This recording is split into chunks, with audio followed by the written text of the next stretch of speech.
Lorsque j'ai débuté l'investissement en bourse, je pensais que le chemin était tout tracé, c'est-à-dire qu'il fallait faire du DCA sur un ETF pendant 30 ans et que c'était la seule manière d'investir en bourse et de faire de la performance.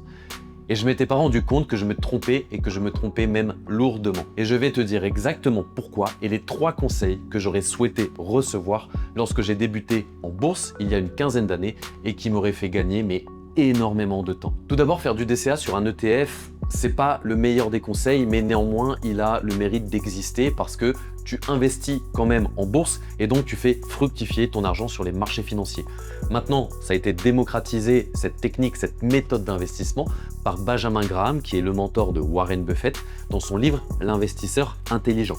Alors à l'époque, les ETF n'existaient pas encore, mais en tout cas, derrière, lorsque tu lis ce livre, il y avait la logique d'investir sur des actifs qui étaient diversifiés un petit peu chaque mois pour faire fructifier ton capital de façon saine et durable dans le temps. Et d'ailleurs, dans ce bouquin, il y a une phrase que j'aimais beaucoup et qui était assez représentative vraiment du mode de fonctionnement de l'auteur. C'était qu'il disait dans un des passages que finalement, en termes d'indépendance financière, le principal, c'est pas de l'obtenir le plus vite possible, mais c'est dans tous les cas d'arriver à la ligne d'arrivée, quel que soit ton âge, que ce soit dans 15, 20, 30, 40 ans. Le but, c'était de franchir la ligne d'arrivée, quel que soit le parcours que tu auras fait avant. Et forcément, moi, j'étais d'accord avec ce principe, avec ce concept. C'est vraiment, si tu cherches à aller vite en bourse, que tu vas te casser les dents.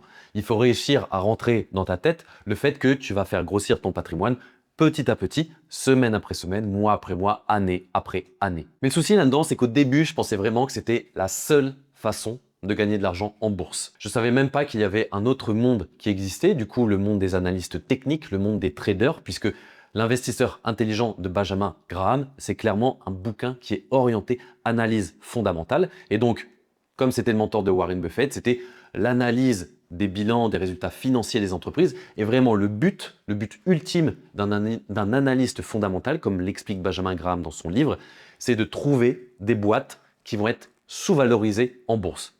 Des boîtes qui font de l'argent, qui sont bien gérées avec un management au top, mais qui sont sous-valorisés en bourse. Et du coup, un analyste fondamental, il investit dessus en espérant que à un moment donné, la valeur va se refléter dans le cours de bourse. Et à côté, tu as les analystes techniques et eux, ils utilisent les graphiques.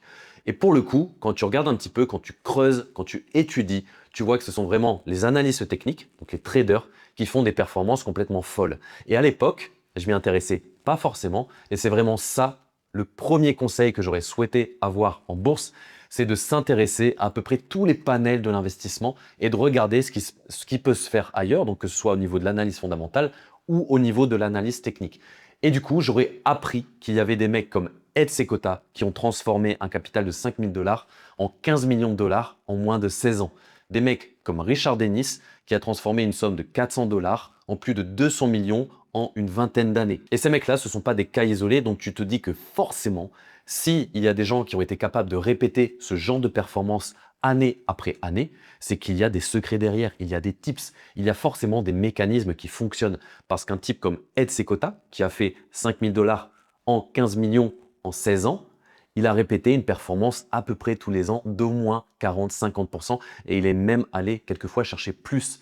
Donc si tous les ans, le mec arrive à être positif, c'est que derrière, il y a un process.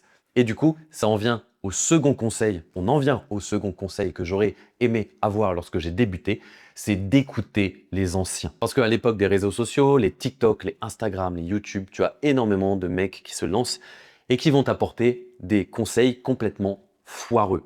Et du coup, ce qu'il faut faire, c'est exactement comme en philosophie.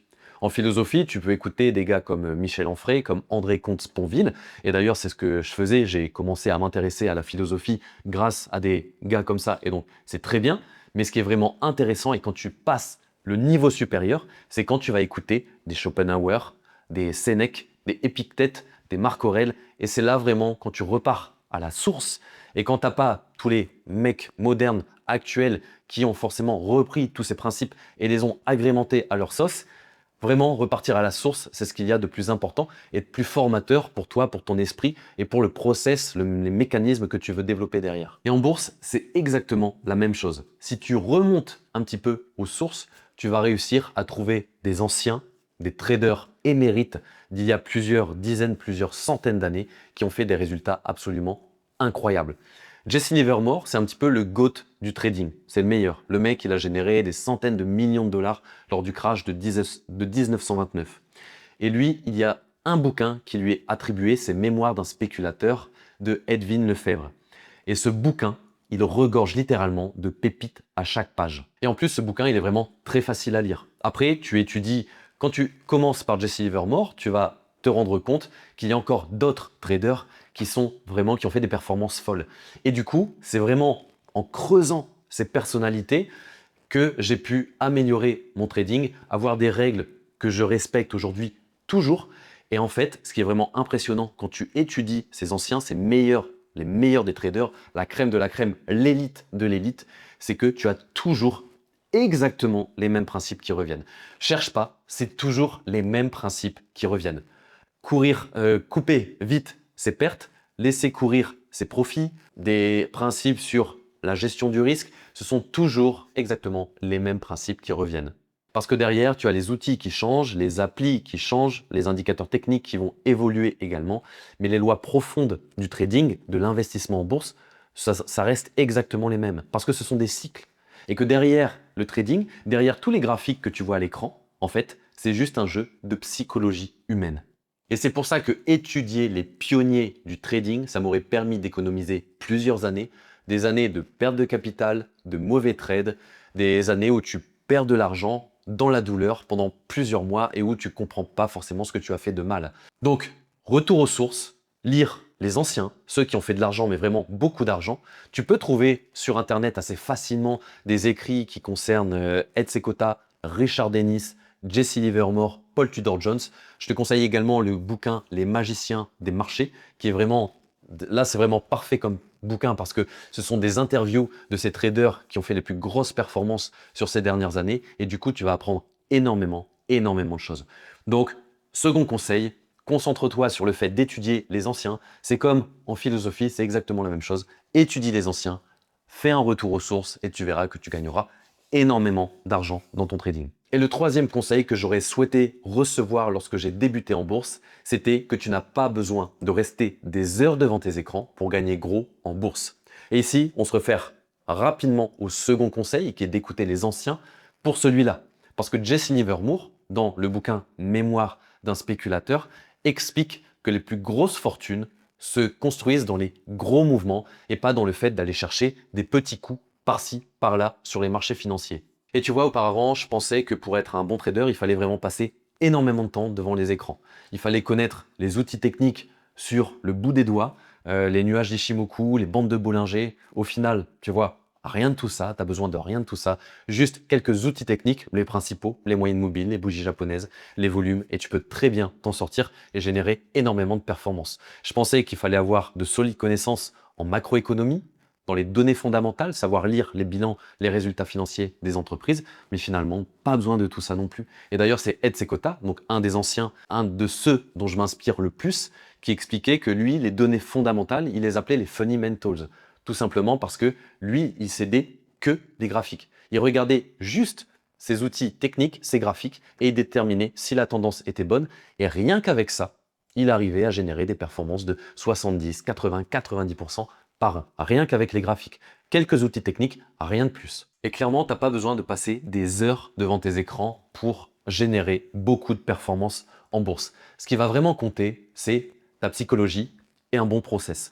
Psychologie, pourquoi? Pour ne pas te laisser guider par tes émotions, parce que tu le vois comme en ce moment sur les marchés financiers avec la guerre, le conflit en Iran, tu as des opérateurs qui sont complètement dominés par leurs émotions. Un tweet de Donald Trump et tu as le pétrole qui monte, un autre tweet 2 jours après de Donald Trump ou une déclaration devant la presse et c'est le pétrole qui descend de moins 15, moins 20%. Ça n'a aucun sens. Et du coup, ceux qui réussiront sur les marchés, ce seront ceux qui arriveront le plus à maîtriser leur psychologie, à avoir une vraie discipline mentale. Et le second point, c'est simplement avoir un bon process, ok? Une stratégie qui est éprouvée, et ça, honnêtement, tu n'as pas besoin d'aller chercher très loin. Tu te concentres sur ce que faisaient les anciens, ceux qui ont généré beaucoup de performances, et tu répliques la même chose. Pour être un bon trader, tu n'as pas besoin d'aller chercher compliqué. Vraiment, fais des choses simples.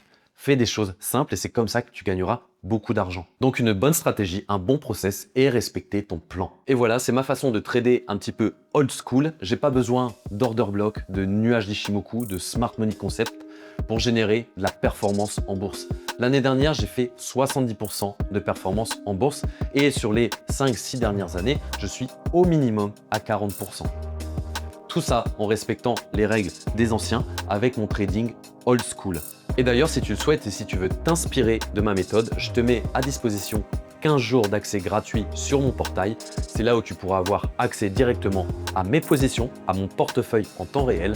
Tu es notifié lorsque je rentre, lorsque je sors d'une action, la taille que j'ai sur cette action, la taille de ma position. Et tu as aussi accès à une mini formation et des points réguliers de marché, au moins une fois par semaine, pour te mettre au courant des actualités et pourquoi j'ai fait tel ou tel mouvement, telle entrée ou telle sortie sur une action par exemple. Et pour avoir l'accès, il te suffit juste de remplir le Google Form qui se trouve en description et en commentaire épinglé de cette vidéo et je t'enverrai directement les identifiants. J'espère que cette vidéo t'a aidé et que tu y vois un petit peu plus clair. D'ici là, fais très attention à tes investissements, surtout en cette période. Ne baisse jamais tes stop loss et je te dis à très bientôt.